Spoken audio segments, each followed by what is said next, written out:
దేవునికి స్తోత్రం. మీ అందరికీ నా వందనాలు. క్రీస్తునందు ప్రియ సోదరి సోదరులారా, యోహాను సువార్త ధ్యానాలకు మీ అందరికీ తిరిగి స్వాగతం పలుకుతున్నాను. దేవుని మహాకృప వలన మరి యొక్క శ్రేష్టమైన సమయంలో ఈ ధ్యానాన్ని ఈ రీతిగా మీ ముందుకు తీసుకురావటానికి, మీతో కలిసి ధ్యానించటానికి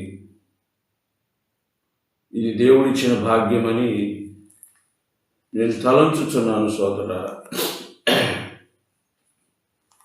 కనుక ఈ మాటలు వినుట ద్వారా లేదా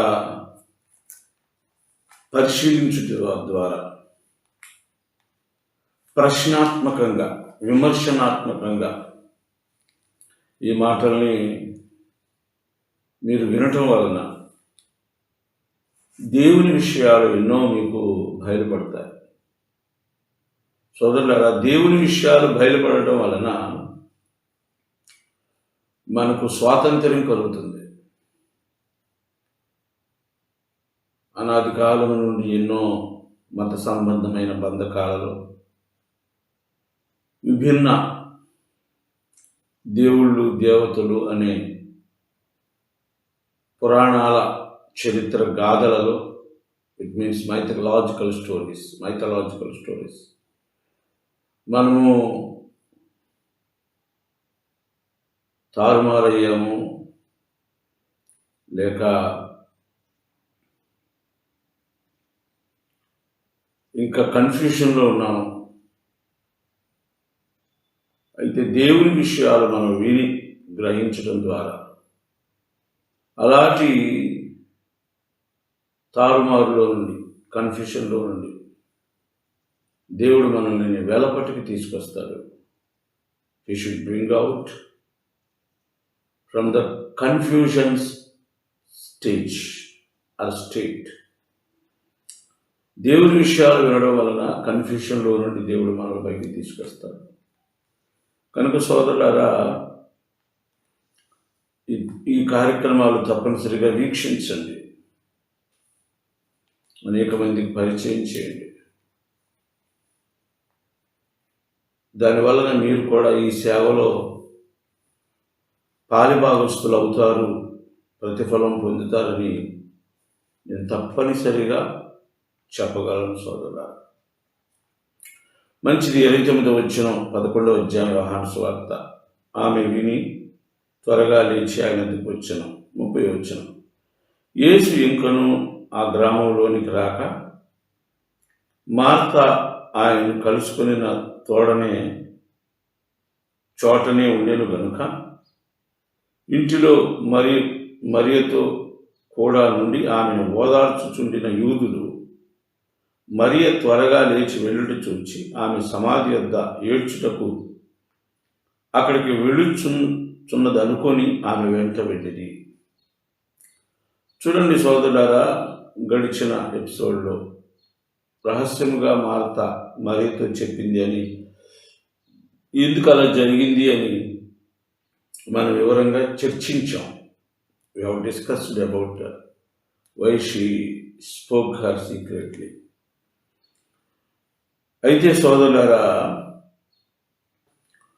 30వ వచనంలో ఆమె లేచి వచ్చిన తరువాత ఆయన యేసయ్య దగ్గరకు వచ్చింది. ఇక తూర్పు దేశాల యొక్క ఆచారాలను ఆమె పట్టించుకోలేదు.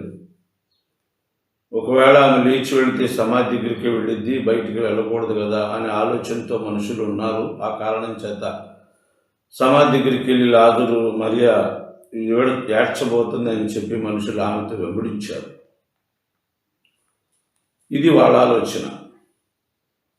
మార్త వచ్చి మరియకి ఎప్పుడు చెప్పిందో, ఏం చెప్పిందో వారికి తెలియదు. ఆమె మార్త చెప్పిన దాన్ని బట్టి వెళ్ళడం మనకు అర్థమవుతుంది, మార్తకి అర్థమై ఉంటుంది. అయితే సోదరులారా, మరియ తూర్పు దేశపు బంధకాల్లోనే ఉందని అక్కడున్న మనుషులు అనుకున్నారు.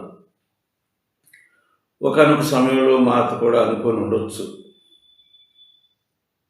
సోదరులారా, ఎప్పుడైతే యేసయ్య ఈ మాట ద్వారా సెలవిచ్చాడో ఆ బంధకాల నుంచి ఆమె బయటపడింది. ఒక సందర్భం నా జ్ఞాపకంలోకి వస్తుంది. కట్టబడిన గాడిద యేసయ్య మనుషుల్ని పంపించి విప్పే వరకు అది అలాగే కట్టబడింది. కానీ యేసయ్య విప్పిన తరువాత దానికి స్వాతంత్రం వచ్చింది. లేఖనంలో ఒక మాట నాకు జ్ఞాపకంలోకి వస్తుంది. రండి, మనము వారి కట్లు విప్పుదాము. దేవునికి స్తోత్రం, హల్లెలూయా. అవును, కట్లు విప్పటానికి యేసయ్య ఇచ్చారు.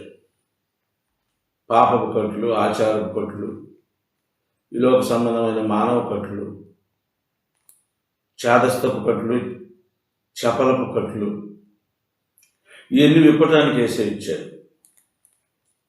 యేసయ్య ఇంటికి వచ్చి మరియని ఆదరించవచ్చు, వెంట పెట్టుకుని తీసుకెళ్ళచ్చు. కానీ యేసయ్య వెళ్ళలేదు. Just he sent an information and to call out from her home and also the traditions of the eastern countries. Just మాట మాత్రం సెలవిచ్చారు. రండి, నేనున్న చోటుకు రమ్మని చెప్పి మార్తతో సమాచారం పంపించినప్పుడు ఆమె లేచి వచ్చింది. అంటే తూర్పు దేశపు కట్లలో బంధించబడిన మరియా, లేక మరియా లాజరు విషయమే దుఃఖపడుతూ దుఃఖం చేత బంధించబడిన కట్టబడిన మరియా, యేసయ్య మాట చేత ఆమె కట్లు తెంచుకొని బయటకు వచ్చింది.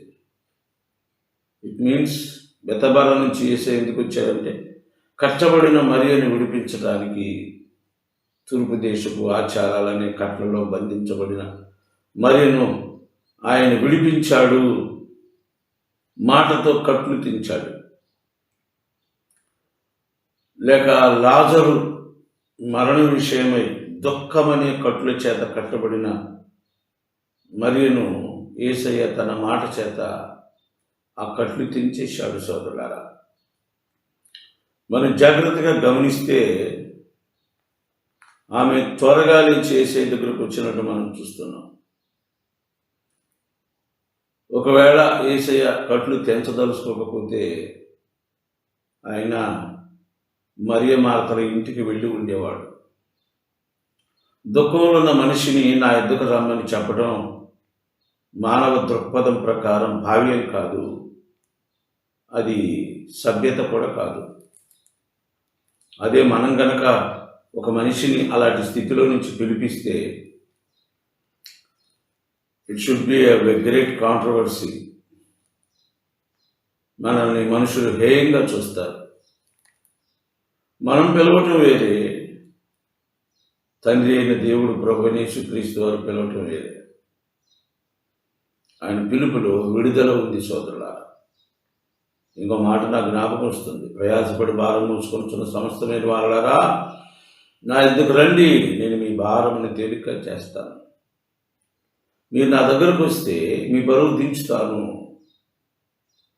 I should be free of you, నిన్ను విడిపిస్తా, స్వాతంత్రం ఇస్తా. సోదరులారా, మనుషులైతే తమ ఎద్దుకు రప్పించుకుంటారు, లేకపోతే మనుషులు వాళ్ళ దగ్గరికి వెళతారు. కానీ దేవుని దగ్గరికి మనం వెళ్ళాలి. బలవంతం లేదు, భారం లేదు. ఆయన కాడి సులభం. ఆయన పిలిస్తే మనకు విడుదల కలుగుతుంది. ఆయన మనకు తన ముఖం దాచుకుంటే మనకు అపాయం కలుగుతుంది సోదరులారా. It will be the danger if he hide his face for to you and my self. నీకు నాకు ఆయన ముఖం దాచుకుంటే ప్రమాదం సంభవిస్తుంది సోదరులారా. కనుక సమయం ఉండగానే ఆయన పిలిచినప్పుడే మనం ఆయన పిలుపుకు లోబడి ఆయన దగ్గరికి వెళ్ళాలి. ఆ పిలుపులో విడుదల ఉంది సోదరులారా. కట్లు విప్పుతాడు ఆయన, పాపపు కట్లు, మన స్వభావం నుండి మనకు కలిగిన కట్లు, మన నడక వలన మనకు కలిగిన కట్లు, మన ఆశల కోరికల వలన మనకు కలిగిన కట్లు, మన శరీరం అనే మరొక ప్రపంచం నుండి దేవుని పరిశుద్ధ ఆత్మ అనే మన ఆత్మకు కలిగిన కట్లన్నిటినీ ఆయన విడిపిస్తాడు సోదరులారా. ఆయన తెంచుతాడు. ఆయన తెంచాలంటే పని కట్టుకోవలసిన పని లేదు, చేతులు చాపవలసిన పని లేదు, లేదా మంది మార్గాలకు తీసుకురావాల్సిన పని లేదు. తన మాట వింటే చాలు, తన పలుకు పలికితే చాలు. పెద్దోళ్ళు అన్నారు కదా, పలుకే బంగారం ఆయన. అది యేసయ్య పలుకులో అక్షరాల 100% నిజమని నేను అంటాను. మిగతా వాళ్ళ పలుకులు ఎంతవరకు బంగారం నాకు తెలియదు, కానీ నా బంగారమైన ప్రభు యేసయ్య మాట మాత్రం బంగారం కంటే వెలగలిగిందని నేను నొక్కి వక్కాణించగలను సోదరులారా. కనుక ఎప్పుడైతే ఆమె పిలిచిందో, మార్త చెవిలో చెప్పిందో, ఆమె త్వరగా యేసు దగ్గరకు వచ్చినప్పుడు సోదరులారా ఆమె కట్లు తెగిపోయాయి.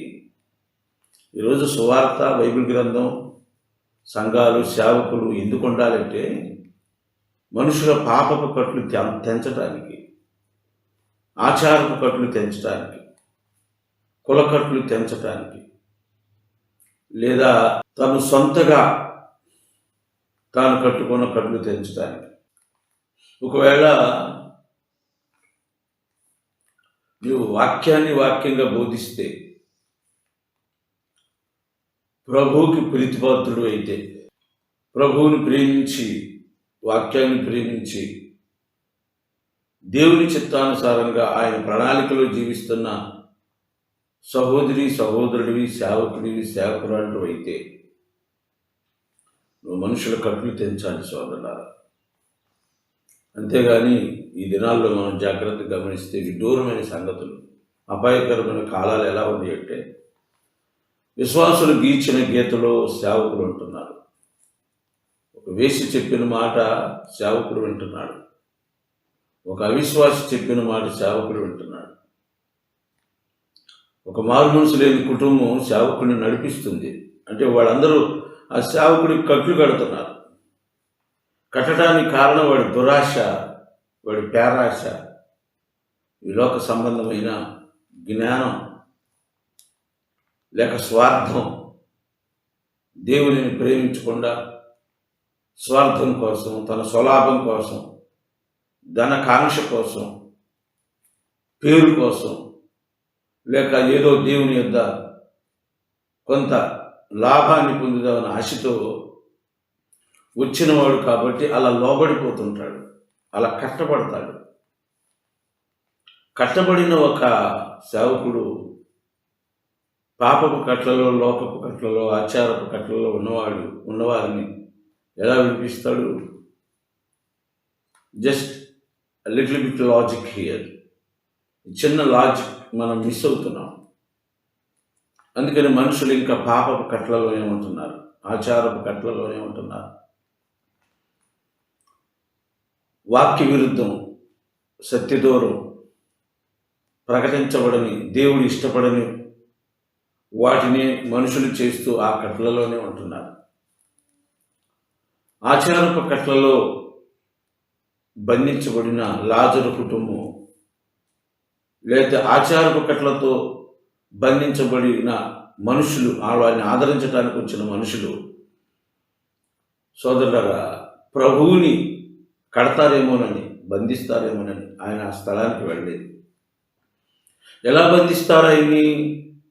మనుషులకి ఎలా సాధ్యం అంటే, సోదరులారా అనేక ప్రాంతాల నుండి ఆ లాజరు కుటుంబం దగ్గరికి, ముఖ్యంగా మరియ మార్తను ఆదరించడానికి సంతాపముతో కూడిన ఒక వాక్యాన్ని సిద్ధపరచుకొని వారు వచ్చారు ఆ ఇంటికి. సోదరులారా యేసయ్య ఆ ఇంటికి వెళ్ళి సంతాప వాక్యం తెలపటం కూడా it's kind A tradition of eastern countries. అది కూడా తూర్పు దేశముల యొక్క ఆచారమే. యేసయ్య ఆత్మస్వరూపి, మనసుతో రాగలడు, ఆత్మతో రాగలడు, శరీరంతో రాగలడు. ఆయన ఇక్కడ ఉండగలడు, మరొక చోట ఉండగలడు, సర్వాంతర్యామి. ఆయన గతంలో ఉన్నాడు, ఇప్పుడున్నాడు, భవిష్యత్తులో కూడా ఉన్నాడు. నిన్న నేడు నిరంతరం ఏకరీతిగా ఉన్న దేవుడు. కనుక ప్రత్యేకంగా వాళ్ళందరూ వెళ్ళినట్లుగా యేసే దగ్గరికి వాళ్ళు వెళ్ళవలసిన పని లేదు. యేసే వెళ్ళవలసిన పని లేదు. It's kind a rope of tradition to tie who follow the ritual. ఆ ఆచారాన్ని పాటించే వారందరూ ఆ ఆచారం అనే తాడుతో కట్టబడతారు సోదరులారా. యేసయ్య కట్టబడటానికి ఈ లోకంలోకి రాలేదు, కట్లు తెంపటానికి, కట్ల నుంచి విడిపించడానికి వచ్చారు. అందుకని ఆ ప్రాంతానికి యేసయ్య వెళ్లకుండా మరియకు సమాచారం పంపించాడు సోదరులారా. ఎక్కడైతే మార్తను కలిశాడో సోదరులారా, అక్కడే 30వ వచనంలో యేసు ఇంకా నా గ్రామంలోకి రాక outskirts of the village of Bethany, while he was coming from Bethabara. బెతబరా నుంచి వచ్చేటప్పుడు ఆయన ఆ బెతనియా ఊరు వెలపట, maybe the grave should be located outskirts of the village or the city outskirts. సమాధులు ఎప్పుడు ఊరు వెలపటే ఉంటాయి కాబట్టి ఆయన ఊరు వెలపట, maybe he is close to the graves of the cemetery. ఆ సమాధుల తోటకు దగ్గరలో యేసయ్య ఉన్నాడు. అందుకని ఆ గ్రామంలోకి రాకుండా మార్తను ఎక్కడ కలిశాడో అక్కడే ఆయన నిలబడి మరియకు సమాచారం పంపించాడు సోదరులారా. Still he was standing there and waiting for Mary to go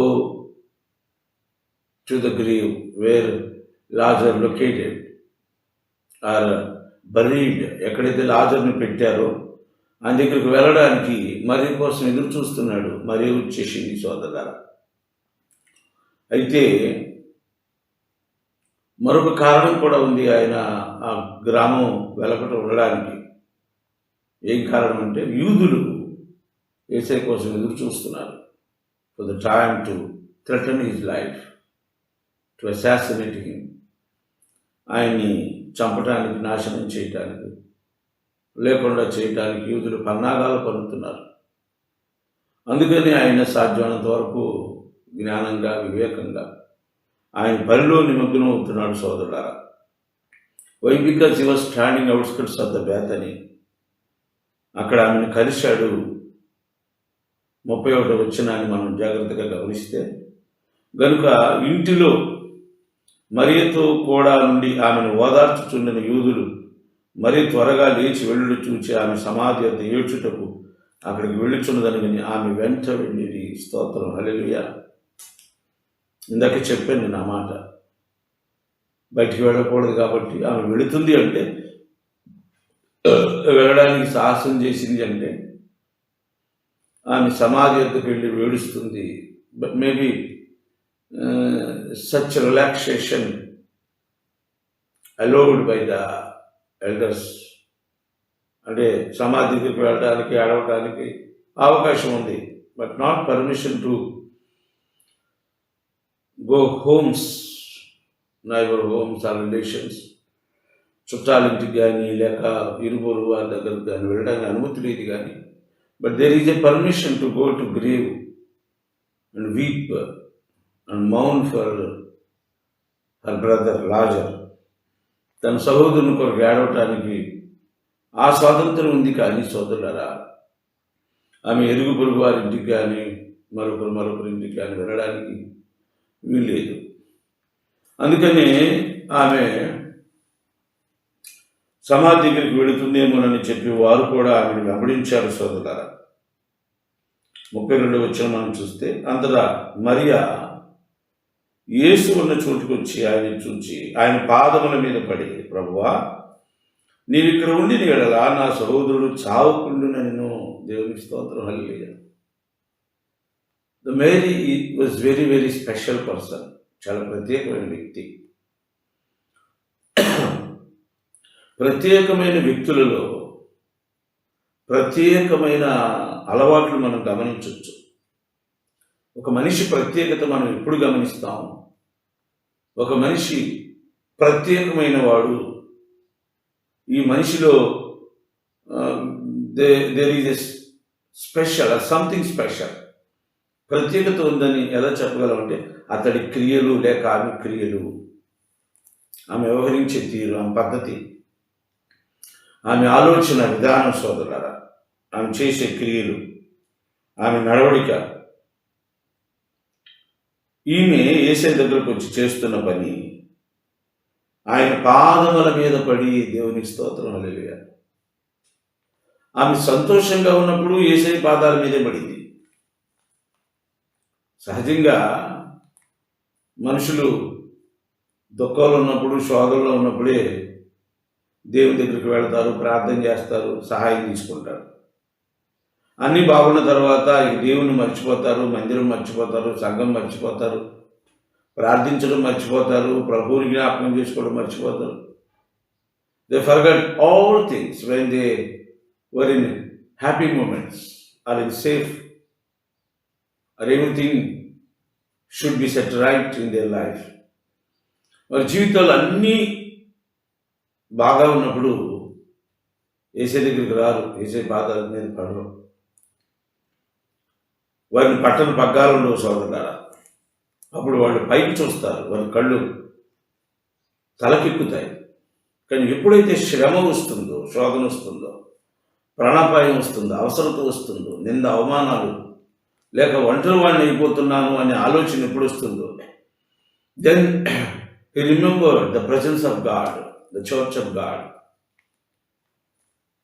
He remembered the man of God. అప్పుడు దైవజనుడు గుర్తొస్తాడు, సంఘం గుర్తొచ్చింది, దేవుని సన్నిధి గుర్తొస్తుంది. కానీ మరియ జీవితం చాలా ప్రత్యేకం సోదరులారా.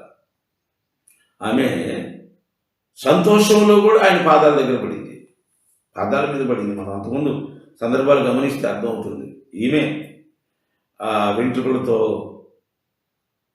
కళ్ళ నీళ్ళతో కాళ్ళు తడిపి వెంట్రుకలతో తుడిచిన సోదరులారా, అత్తరు గుడ్డి నెత్తి మీద పోసింది ఈమె. She was very very special. ఆమె సోదరులారా ఆయన పాదాల మీద దుఃఖంలో కూడా పడుతుంది, సంతోషంలో పడింది, దుఃఖంలో. అంటే ఈమె జీవితం what she fixed in her mind as she wants to be always at the Lord Jesus Christ feet. ఆమె ఇప్పుడు యేసయ్య పాదాల దగ్గర పడి ఉండాలని కోరుకుంది. She reserved her place at the feet of the Lord Jesus Christ. యేసయ్య దగ్గర స్థలాలను ఆపుకున్నవాడు, రిజర్వ్ చేసుకున్నవాడు ఇద్దరు ఉన్నారు. ఒకటి మరియా, ఇప్పుడు లాజరు సహోదరి. రెండోది ఈ యోహాను సువార్త రాసిన యోహాను. ఆయన ఇప్పుడు యేసయ్య కుడి పక్కన రోమును ఆనుకొని ఉంటాడంట. ఈ reserved the place. And Mariya ఆయన పాదాల దగ్గర ఇప్పుడు సిద్ధం. Both together reserved there places at the presence of the lord. అప్పుడప్పుడు మందిరాల్లో చూస్తూ ఉంటాం మనం. వాడు మందిరానికి వచ్చి వాడు ఏ స్థలంలో కూర్చుంటారు అక్కడే కూర్చుంటారు. మనం ఇలాంటి సందర్భాలు గమనిస్తుంటాం. అది మనం తప్పుపట్టలేం. కానీ దేర్ బిలీఫ్, దేర్ ఫెయిత్, వాడు విశ్వాసం అలా ఉంటుంది సోదరులారా. ఈయన కూడా సంతోషంలో ఆయన పాదాలను ఎదుగుతుంది, దుఃఖంలో ఆయన పాదాలు ఎదుగుతుంది. యేసన్న గారి పాటను కదా, నా వేదనలో వెదిగి తిని సిరియోసిని పాదాలను. హల్లెలూయా. ఆ పాట కూడా వేదనలో వెదిగినట్టు ఉంటుంది, కానీ మరీ అలా కాదు, సంతోషంలో కూడా ఎదిగింది. అది ఇప్పుడు కూడా నీ పాదాల మీద పడ్డాను, నాకేంది ఇలా జరిగింది అని తిరుగుబాటు చేయకుండా మళ్ళీ వచ్చి పాదాల మీద పడుతుంది. మనుషుల గురించి ఆలోచించండి. ఎప్పుడైనా మనుషుల తీరు ఎలా ఉంటుందంటే, మనం సహాయం చేయకపోతే తర్వాత మళ్ళీ వాళ్ళు మనం ద్వేషించడం మొదలు పెడతారు.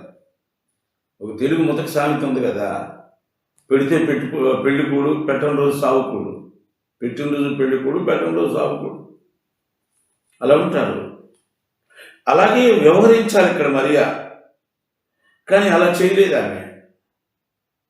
ఆమె హృదయంలో దేవుని స్థానం ఎప్పుడు పాదాల దగ్గరే, యేసయ్య పాదాల దగ్గరే. She dedicated her life at the feet of the Lord Jesus Christ. తమ హృదయాన్ని యేసయ్య పాదాలకు సమర్పించుకుంది సోదరులారా, సమర్పించుకుంది. మన జీవితంలో మన జీవితాన్ని, హృదయాన్ని దేనికి సమర్పించుకుంటున్నాం? దేనికి?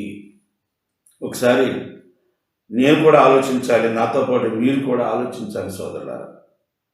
అంటుంది, ప్రభువా నీవు ఇక్కడ ఉండి ఎడల నా సహోదరుడు చావకుండునను. దేవునికి స్తోత్రం. హల్లెలూయా. The same word repeated by Mary also as Martha spoke. Martha మాట్లాడిన మాటే మరియ కూడా మాట్లాడుతుంది. నువ్వు ఇక్కడ ఉంటే నా సహోదరుడు చావకుండును. అంటే ఆయన రోగంలో పడ్డాడు, పేలవమైన ముఖం, పారిపోయిన శరీరం. యేసయ్యకి సమాచారం పంపించారు, నీ స్నేహితుడు చావ సిద్ధమై ఉన్నాడని. అయినా ఆయన రాలేదు. మేబీ ఎలా ఆలోచించియో ఆ నిర్దోషమైన పవిత్రమైన బుర్రలో మరియ మార్తలు. సోదరులారా, జాగ్రత్తగా మనం గమనిస్తే అదే మాట మార్త మరియ వాడింది. అంటే ఇక్కడ మనం ఏం అర్థం చేసుకోవాలంటే, అసలు ఈ పదం మరియ దగ్గరే పుట్టిందా? ఎందుకంటే మరియని మార్త అనుసరిస్తున్నట్టు కనబడింది మనకి చరిత్రలో గమనిస్తే, భక్తిలో కానీ కొన్ని విషయాలలో కానీ. అంటే మోషే ఆలోచనకి అహరోను నోరైనట్టుగా ఇక్కడ మరియ ఆలోచనకి మార్త నోరైందా అన్నట్టు అనిపిస్తుంది. అసలు ఈ ఆలోచన మరియ దగ్గరే పుట్టిందా? సోదరులారా, ఆ మాట రెండు రకాలుగా మనం తీసుకోవచ్చు. ఒకటి, యేసయ్య మీద అంత గొప్ప నమ్మకం. రెండు, యేసయ్య చచ్చిన వారిని కూడా లేపుతాడు అనే నమ్మకం లేకపోవడం. అంటే they may be underestimated our Lord Jesus Christ as well as the human beings thought. ఆయన కూడా ఒక దేవుడు, ఆయన కూడా ఒక ప్రభు, ఆయన కూడా ఒక ప్రవక్త అని కొంతమంది చెబుతుంటారు కదా. Like this, in this way they were thought. మనుషులు ఎలా ఆలోచించారో వాళ్ళు కూడా మనుషులే కాబట్టి మేము కూడా మనుషులని, నేను మానవ మాతృలమని వాళ్ళ స్టేట్మెంట్ రుజువు చేస్తుంది. తప్పదు, అది ఎవరికైనా తప్పదు. అది సేవకుడైనా ప్రవక్త అయినా ఎవరికైనా తప్పదు. అంతేగాని ఇక మనం వాళ్ళలో తప్పుకోవడానికి చూడటానికి లేదు సోదరులా.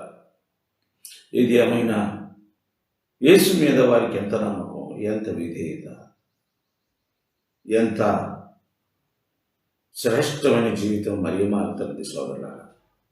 We have to learn many things from their lifestyle, their faith, their obedience. వారి విశ్వాసంలో నుండి, వారి విధేయతలో నుండి, వారి జీవిత విధానంలో నుండి మనం నేర్చుకోవలసిన పాఠాలు ఎన్నో ఉన్నాయి సోదరులారా.